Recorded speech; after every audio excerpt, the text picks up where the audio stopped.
Une étrange brume plus proche, d'une légère brume métallique, portait occasionnellement le sifflement de l'électricité statique. Daniel Parker, dont les provisions étaient presque épuisées et dont le dispositif de navigation avait été grillé, avançait péniblement ses bottes, s'enfonçant légèrement dans le sol doux et rouille de Zarya, se protégeant contre le vent. Inhaler, cette brume ressemblait à avaler de l'électricité. Cela faisait 2 jours que sa navette s'était écrasée sur ce rocher désolé. Le signal de détresse aurait aussi bien pu être un presse-papier en l'absence de toute indication de sauvetage. Alors Daniel dépendait de la faible mais constante impulsion énergétique qu'il avait détecté plus tôt, un signal qui promettait une sorte de civilisation. Ce n'est pas que le mot « civilisation » soit idéal, cependant.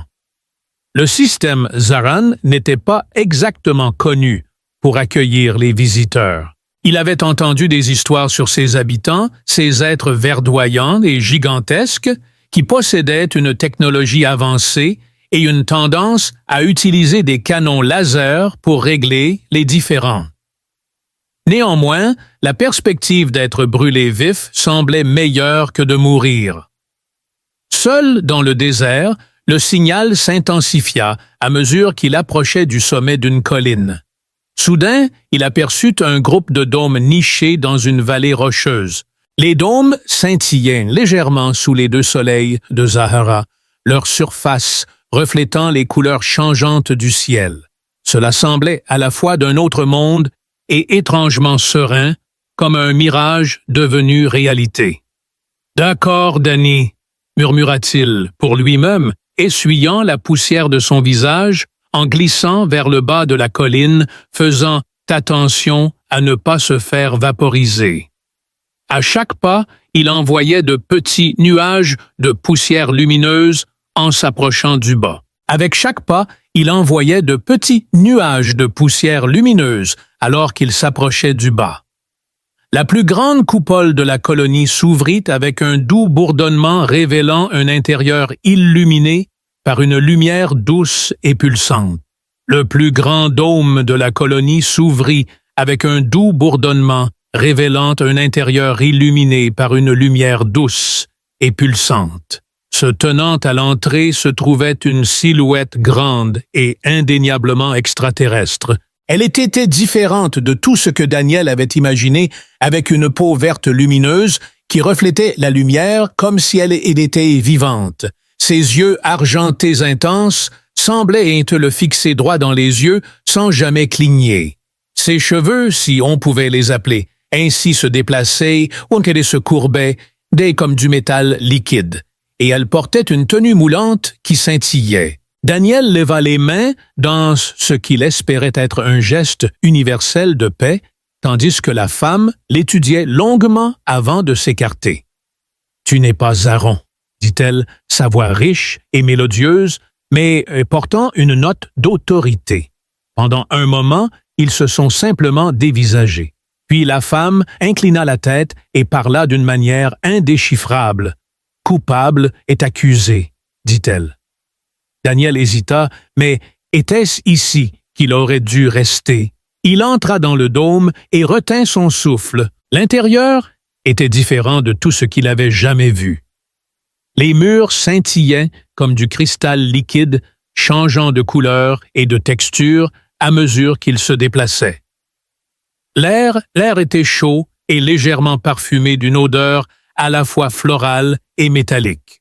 Au centre de la pièce, des dispositifs inhabituels bourdonnaient doucement. Leur fonction était indéchiffrable, mais vaguement liée à la table flottante. « Asseyez-vous », ordonna la femme en désignant l'une des chaises flottantes.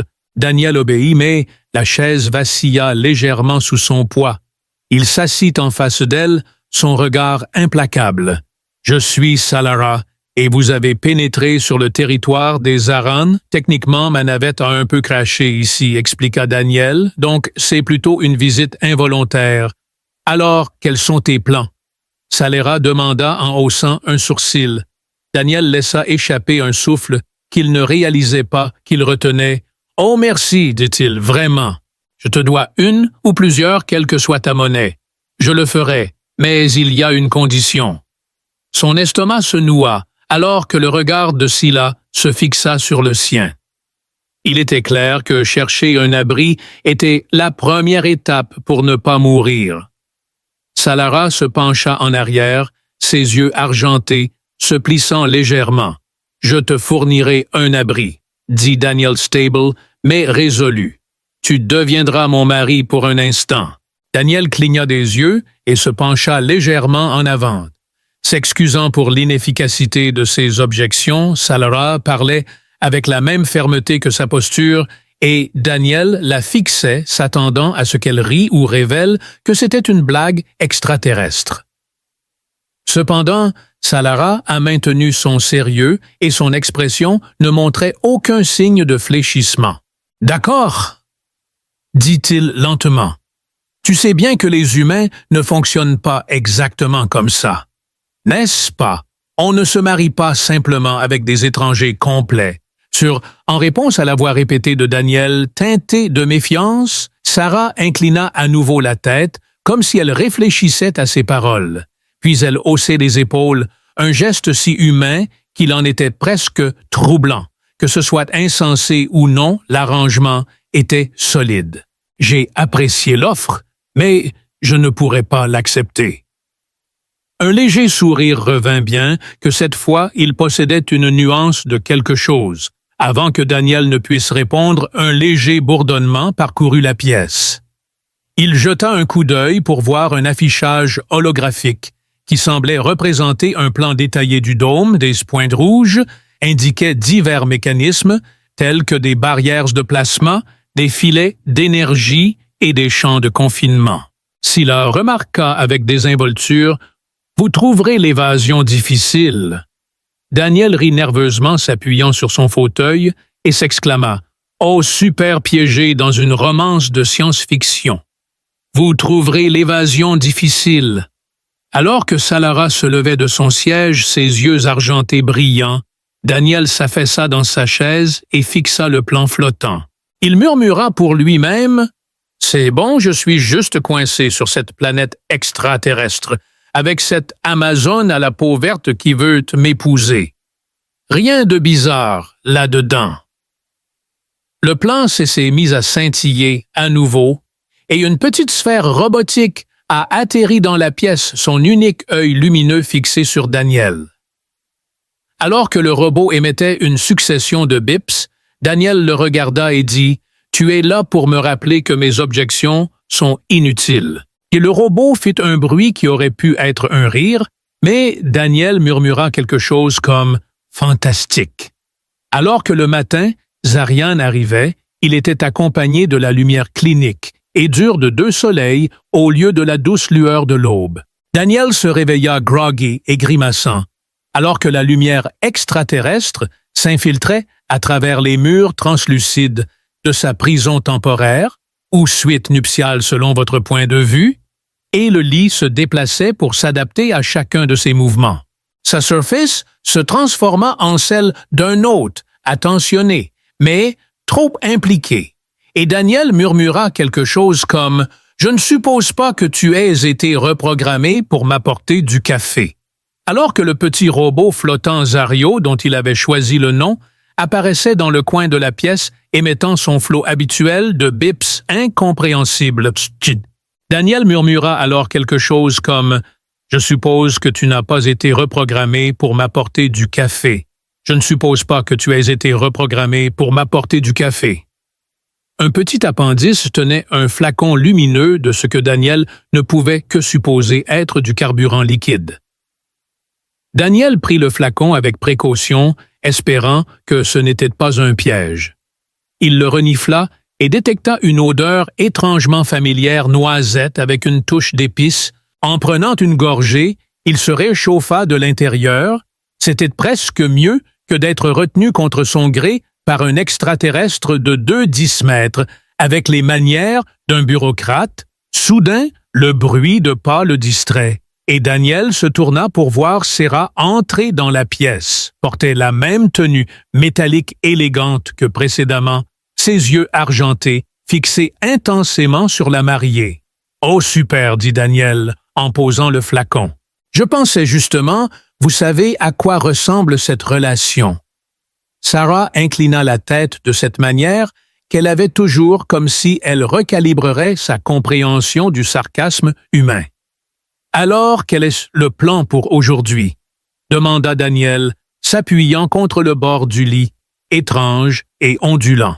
« Peut-être plus de tes propositions charmantes ou une démonstration de tous ces pièges que tu as préparés pour moi. » Les murs de la pièce s'écartèrent, alors que Salera s'approchait, révélant un couloir bordé de panneaux doucement lumineux. Peck les suivit, émettant occasionnellement des bips joyeux que Daniel trouvait à la fois attachants et exaspérants. Sarah commença à expliquer le concept de compatibilité. Zaran, précisant qu'il n'est pas déterminé par l'émotion ou le hasard, mais par le calcul, l'analyse et l'optimisation. « Ouk !» s'exclama Daniel. « Regardez les panneaux lumineux donne l'impression que c'est romantique. Vous écrivez aussi de la poésie avec des graphiques circulaires. » Scylla resta impassible, mais ses lèvres tremblèrent légèrement. « Vous voyez, les émotions ne sont pas rejetées. Elles sont simplement secondaires. » Elle s'arrêta devant une porte qui s'ouvrit sur une pièce pleine d'affichages holographiques, chacun montrant des diagrammes complexes et des flux de texte extraterrestres. Au milieu de la pièce se tenait un grand dispositif cylindrique, sa surface couverte de ce qui semblait être des veines lumineuses. Sarah fit un geste vers le dispositif et Daniel s'approcha pour l'examiner. Daniel croisa les bras, disant « Juste ce dont chaque gars rêve, une relation décidée par une bague de mood sci-fi. » Salera s'approcha, son expression lourde de sérieux. « Votre scepticisme est noté, mais cet appareil est crucial pour assurer le succès de notre relation. Union. » Oui, à ce sujet. Daniel se donna une tape dans le dos. « Tu te rends compte que je ne suis pas vraiment faite pour être mariée. Même sur Terre. Je suis un solide 6 sur 10 par une bonne journée. » Sarah le regarda pendant une seconde, ses yeux argentés immobiles. « Ce qui compte, c'est ton potentiel. »« Mon potentiel, » répéta Daniel. « Madame, le seul potentiel que j'ai, c'est celui de tout gâcher pour la première fois. » Le rire mélodieux et bas de salle prit Daniel au dépourvu, et elle lui fit signe de s'approcher. Daniel s'approcha de l'appareil, poussant un soupir de résignation. Alors qu'il le faisait, l'appareil émit un léger bourdonnement et un faisceau de lumière le scanna de la tête aux pieds.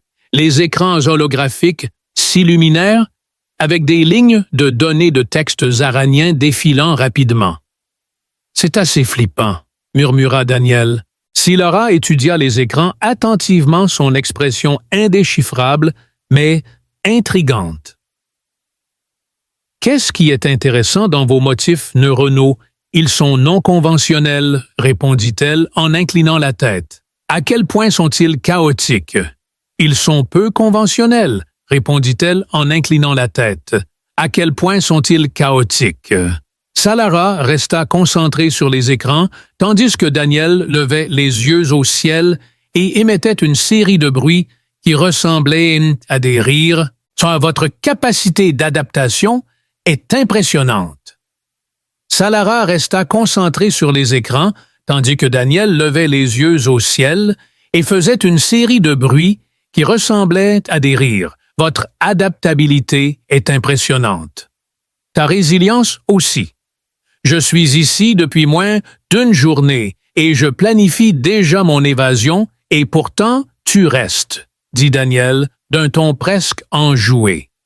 Salera avait raison et il était sur le point de contester, mais il se tut rapidement. Alors que l'analyse touchait à sa fin, une douce cloche signala son achèvement. Salera se tourna vers lui, son expression redevenant grave. « Ne te fatigue pas avec les compliments, » répéta Daniel Parker d'un ton plat. Tu peux protester autant que tu veux, mais le fait est que tu es un candidat idéal pour quel partenariat de télé-réalité extraterrestre? Salara, demanda Daniel Lafixa, incertain de rire, de discuter ou d'abandonner. Tu ne me laisses vraiment pas beaucoup de choix, dit-il. Te voilà ça là, avec tes lèvres courbées en un léger sourire. Tes objections sont inutiles. Et avant que Daniel puisse répondre, un plec violet lumineux flotta entre eux. Ses yeux émettaient une série de bips joyeux, puis une image holographique de ce qui semblait être une cérémonie de mariage. Zara apparut devant Daniel. « Oh, super !» dit Daniel, regardant les symboles et rituels extraterrestres se dérouler devant lui. « Je suppose que je devrais commencer à pratiquer mes vœux maintenant, » dit Salara, levant un sourcil. « Je sais, mais la préparation est essentielle. Demain, tu commenceras ton entraînement Azran. » Daniel, d'un ton qui trahissait son étonnement, répéta la phrase « Tu rigoles ». Après le départ de Salara, il se retrouva seul avec Peck, à qui il murmura quelque chose comme « Ça ne fait que s'améliorer ». Daniel, craignant ce que le lendemain lui réservait, s'affala sur une chaise à proximité. Le réveil sonna une cloche aiguë, résonnant dans la chambre de Daniel implacable et troublante. Impassible, il grogna, en tirant la membrane étrange, comme une couverture sur sa tête. Après 5 minutes supplémentaires de murmures, la sonnerie devint plus forte. Soudain, Pleu apparut à son chevet, émettant une série de bips insistants. « D'accord, d'accord », grogna Daniel, en se redressant et en répondant par un sifflement triomphant. Pleu se précipita vers la porte, faisant signe, avec son petit bras robotique, à Daniel de le suivre. « Tu apprécies ça, frangin ?» Daniel? GR grogna en balançant ses jambes hors du lit et en étirant la membrane qui avait. Dans une chambre circulaire remplie de ce que Daniel ne pouvait décrire que comme un dojo futuriste, Salara l'attendait. Les murs scintillaient de motifs holographiques et divers artefacts extraterrestres flottaient dans l'air des objets ornés qui servaient au sémin de couverture se rétractaient dans le cadre avec un bruit mouillé, ne lui laissant aucune excuse pour traîner après une rapide éclaboussure d'eau d'un distributeur mural qui semblait analyser ses besoins en hydratation avant de le vaporiser d'un jet parfaitement mesuré. Daniel suivit Peck dans le couloir où Salara l'attendait. Avait l'air à la fois belle et dangereuse. « Bonjour, Salara. Ton ton est aussi calme que d'habitude.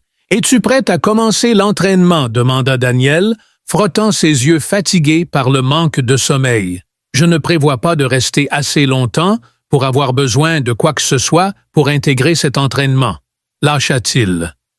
Ignorant ses protestations, Sarah répondit « Si tu veux remplir ton rôle de partenaire, tu dois comprendre Zari et sa culture. » Daniel soupira, croisant les bras, et tu réalises qu'il n'y avait aucun formulaire ou consentement impliqué. « Pas de souci, vos objections ont été prises en compte, » dit Salara, le coupant habilement. « Ouais, Daniel a marmonné quelque chose sur l'inutilité de tout ça. » Elle le conduisit vers une grande plateforme bourdonnante dans la pièce, et il y monta prudemment. « Écoute, ça ne me zappera pas, à moins que tu ne résistes, » dit Salara, ses lèvres tremblant dans un possible signe d'amusement. « J'adore l'encouragement, » dit Daniel, la voix remplie d'admiration dès qu'il monta sur la plateforme, une série d'images holographiques apparut tout autour de lui. Des scènes de rituels élaborés, des coutumes. Zaran était montré avec des orbes lumineuses, des mouvements synchronisés et ce qui semblait être des échanges télépathiques. « D'accord ?» demanda Daniel, se tournant rapidement vers Salara pour obtenir des éclaircissements. « Combien de cela suis-je censé comprendre, en fait ?»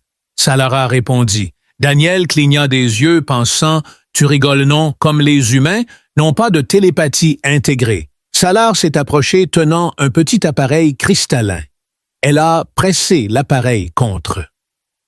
Alors que Daniel massait son temple avec enthousiasme, une soudaine explosion de lumière illumina l'espace et une sensation de picotement et de chatouillement le submergea. « Ouh !» s'exclama-t-il, sa voix tremblant légèrement. « Qu'est-ce que c'est ?» Sarah désigna les artefacts flottants et expliqua que l'appareil téléchargeait des connaissances de base sur les xarions dans vos voies neuronales, vous donnant une compréhension de base de nos coutumes. Dans un ton à la fois agaçant et apaisant, Salera expliqua que cet exercice aiderait Daniel à affiner ses réflexes et à mieux s'accorder aux motifs d'énergie Zarang. Ce dont j'avais vraiment besoin aujourd'hui, c'était d'une partie de balle aux prisonniers avec des billes meurtrières, s'écria Daniel en plongeant pour éviter une deuxième sphère.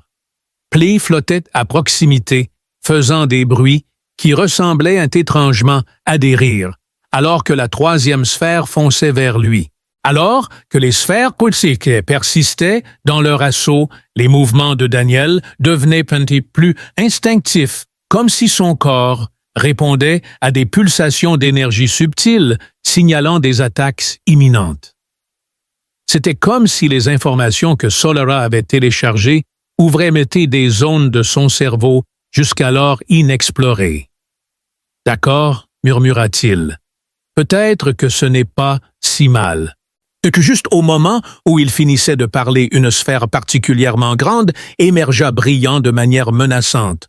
Oh non, la sphère le frappa avec une vitesse alarmante. Daniel réussit à peine à plonger pour l'éviter. Il frappa le sol avec un bruit sourd, endommageant les sphères, le fixant du regard. Il exigea « Est-ce que c'est une partie de notre test de compatibilité? Si c'est le cas, grogna-t-il, je pense que je viens d'échouer. » Alors qu'il quittait la salle d'entraînement, Scylla lui donna un petit appareil et Daniel, toujours étendu sur le sol, dit à Sarah « J'ai de la chance de ne pas m'être fait décapiter. » Sarah tendit la main pour l'aider à se relever et Daniel la prit à contre-cœur en maugréant. Il est soulagé de savoir qu'il n'était pas complètement inutile. On dirait un bracelet. J'ai demandé à un traducteur et communicateur à quoi ça servait, et elle a dit que ça l'aiderait à comprendre et à répondre au discours de Xarion plus couramment. Alors Daniel l'a mis, et j'ai regardé pendant qu'il s'ajustait pour épouser parfaitement son poignet. Tout ça commence à ressembler à un processus d'intégration d'entreprise pour être honnête. Salera a levé un sourcil et a demandé si Daniel préférait rester dans l'ignorance. J'admets, mais tout ce qui a été moins dangereux serait génial. Alors qu'il continuait dans le couloir, le corridor Peck passa près d'eux, ses bips joyeux amenant Daniel à supposer « Vous avez encore plus de formation pour moi, n'est-ce pas? » Alors que Salara s'arrêtait à une autre porte, elle se tourna vers lui et dit « Oui, fantastique. Demain, nous commencerons la prochaine phase de ton intégration. » Daniel fit semblant d'être enthousiaste, comme si la journée n'avait pas été assez fatigante, et il s'affaissa dans ses quartiers pour se reposer, coincé sur une planète extraterrestre, à fixer le plafond et à éviter des billes meurtrières. Il apprenait à être un mari Zaraï tout en murmurant « Encore un jour au paradis ». Non loin, un robot bipait en suppliant Daniel de ne pas le regarder de cette manière, et Daniel mit un bras sur son visage en disant « C'est aussi de ta faute ». Le robot pépia en réponse, et Daniel esquissa enfin un petit sourire hésitant. Il se demandait s'il allait réussir à passer à travers tout ça ou non. Les sessions d'entraînement de Zaraï avaient été intenses, épouvantables, au point de l'absurde. Daniel se demandait fréquemment si c'était un véritable programme d'intégration culturelle ou si c'était juste une blague cruelle que Salera avait concoctée pour tester les limites de l'endurance humaine. Maintenant, c'était l'heure de l'entraînement linguistique qui, contrairement à ses attentes, impliquait de se tenir dans un amphithéâtre illuminé. entouré de figures holographiques qui scintillaient, et, changeant à un rythme troublant, Daniel leva la main alors que l'hologramme tourbillonnait autour de lui. « Laissez-moi clarifier, » dit-il, sa voix dégoulinant de frustration. « Je dois débattre avec ces gens lumineux. »« Non débattre, » corrigea Salara. « Son ton patient mais ferme. Vous devez vous engager dans un échange réciproque, » répéta Daniel, platement sa voix dégoulinant de frustration. « Vous improviserez, » dit Sarah, ses yeux argentés se plissant légèrement.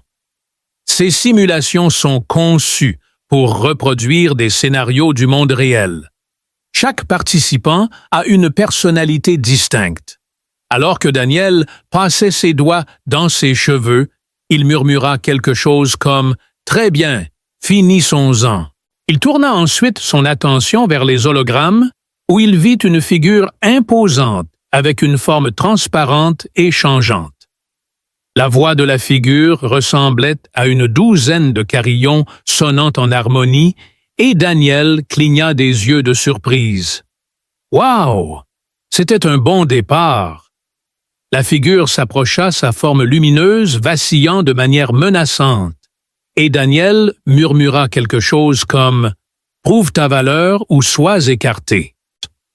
Alors que Salara se racla la gorge brusquement, Daniel redressa son dos et scruta le visage du carré holographique qui émettait une douce lueur lavande. « Écoute, mon pote, je ne suis pas un Zarion, mais je peux me sortir d'un pétrin par la parole. Pourquoi ne me laisses-tu pas un peu de répit? » dit la figure, leur ton devenant plus profond et presque rieur. « Ce concept est bien sûr sans importance, » murmura Daniel entre ses dents. Un deuxième hologramme, celui-ci plus court et émettant une douce lumière lavande, s'avança. La voix avait une qualité plus douce, presque mélodieuse, comme si la capacité humaine à l'humour pouvait être considérée comme un atout précieux. Daniel, voyant une opportunité, a rapidement précisé que l'humour est un langage universel. « Hey, c'est quoi le deal avec les portions de nourriture Zaran? Est-ce que vous mangez toujours des trucs qui brillent dans le noir ou c'est juste pour les occasions spéciales? » demanda l'hologramme lavande, l'air confus. « Laisse tomber, » dit Daniel. « L'essentiel est que je suis adaptable. Lancez-moi dans n'importe quelle situation et je m'en sortirai. » Alors que le premier hologramme s'approchait à nouveau, Daniel souligna que s'adapter n'était pas suffisant. Il fallait montrer votre compréhension et votre coopération. Daniel fit un geste de la main. « Que diriez-vous de faire un échange équitable? Tu m'apprends quelque chose et je t'apprends quelque chose. » Les hologrammes se regardèrent, leur forme changeant, alors qu'ils communiquaient à voix basse de manière acceptable. Enfin, l'hologramme lavande dit « Super ». Daniel, essayant de contenir son soulagement, dit « Commençons par quelque chose de simple. Comment vous dites? Bonjour. » Zarion l'hologramme, lavande émit un ton doux et harmonieux, et un symbole lumineux se matérialisa entre eux en étudiant le symbole. Daniel pensa « Laisse-moi essayer ça. » Il prit une profonde inspiration et tenta d'imiter le ton, mais tout ce qui sortit fut un bruit ressemblant à un morse mourant écrasé par une tondeuse à gazon. Les hologrammes cessèrent de répondre, et même Plek, qui flottait à proximité, émet un seul bip plat pour exprimer son désaccord. Daniel dit « Hey, c'est ma première tentative. Laisse-moi tranquille. » La première cloche retentit à nouveau cette fois, clairement amusée. « Votre tentative est inadéquate, mais louable, » dit Sarah. L'expression de Salara resta neutre, mais il y avait une lueur d'amusement, d'exaspération ou les deux dans son regard. Le reste de la session continua dans le même esprit, alors que Daniel peinait à comprendre les phrases Zaran et les nuances culturelles, tandis que l'hologramme lavande se rapprochait sa lueur adoucissant l'humeur. Cela pourrait vous aider à nouer des alliances, comme Daniel l'a souligné. Après que Sarah ait officiellement terminé l'entraînement, Daniel, qui se sentait fatigué mais étrangement content, remarqua « Pas mal pour un premier jour ». En quittant l'amphithéâtre, Sarah réitéra son évaluation précédente et Daniel éclata de rire disant « Un grand compliment venant de toi ». Alors qu'ils retournaient au quartier de Daniel Peck, flottait à proximité. Pipant joyeusement, Daniel se demanda ce qui les attendait ensuite, encore des billes meurtrières ou quelque chose d'encore plus ridicule. Salara fixa son regard déclarant pensivement « Demain, nous, Daniel gémit, on ne peut pas me laisser mourir sous ta surveillance. » Son Salara dit d'un ton complètement sérieux. Juste au cas où, Daniel secoua la tête, un sourire naissant sur ses lèvres. Tu sais, toute cette histoire de mari extraterrestre commence à ressembler beaucoup à un camp d'entraînement, dit-il. Sarah haussait un sourcil, demandant si Daniel préférerait rester non préparé. Daniel admit qu'il le ferait, mais les lèvres de Salara se tordirent dans ce qui aurait pu être un sourire, alors qu'il s'approchait de lui. Les Arians étaient complètement nouveaux pour Daniel, et il ressentait une étrange combinaison de frustration et de curiosité, alors qu'il s'appuyait contre l'embrasure de la porte, son expression pensive. Il jeta un coup d'œil à Salara et dit « Tu n'es pas si mauvaise pour me supporter. » Salara inclina la tête, ses yeux argentés, scintillant dans la douce lumière, et Daniel éclata de rire, considérant cela comme une victoire. Il entra dans sa chambre, avec Play le suivant de près, alors qu'il flottait sur le lit. Daniel murmura quelque chose à propos de son impatience pour une autre journée remplie d'absurdités extraterrestres. Son compagnon robotique, Plek, bipait en accord, et pour une fois, Daniel se mit à rire. La matinée a commencé par un bourdonnement troublant de Plek dont l'enthousiasme robotique était un peu trop enjoué au goût de Daniel. « Bonjour, Pleu », murmura Daniel en frottant ses muscles endoloris. Il semblait attendre, avec impatience, un autre tour de torture. Pleu répondit par une série de bips que Daniel prit pour signifier « Oui, absolument fantastique ».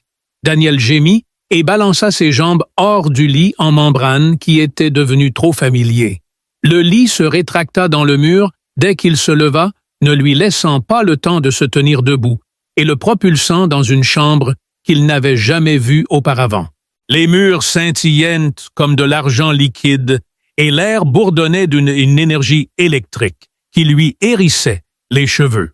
Debout au milieu de la pièce, entouré de machines étranges, qui semblait être vivante. Carraro se tenait les bras croisés, son expression impassible.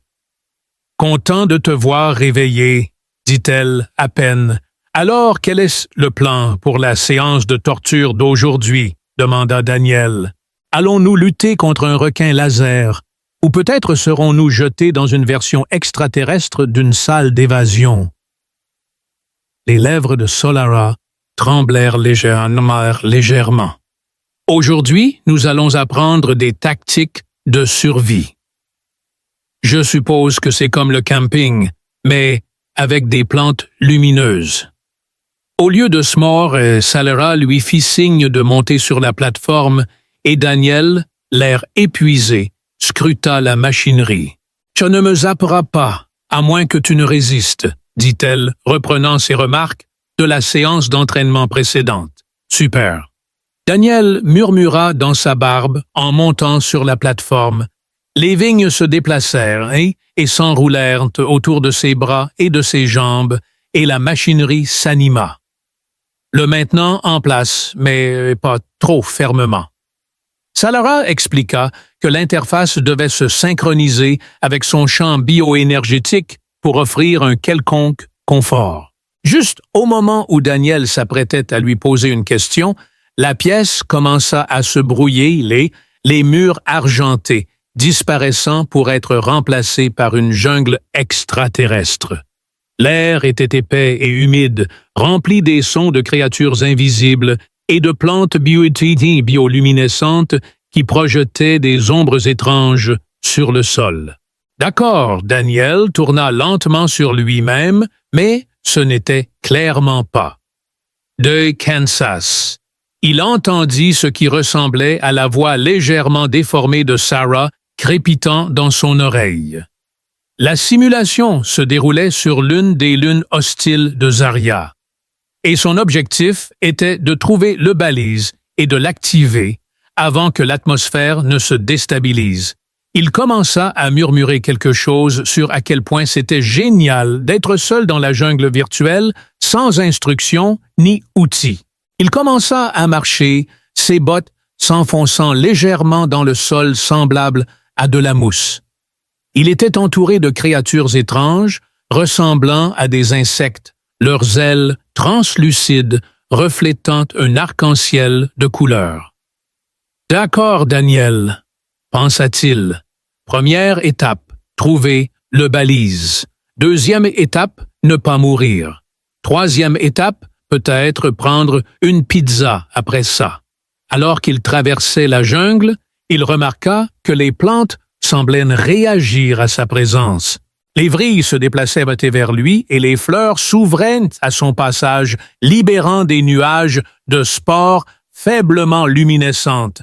Avec peur, il dit « Merci pour la fête de bienvenue. » Une plante particulièrement grande se déplia devant lui, ses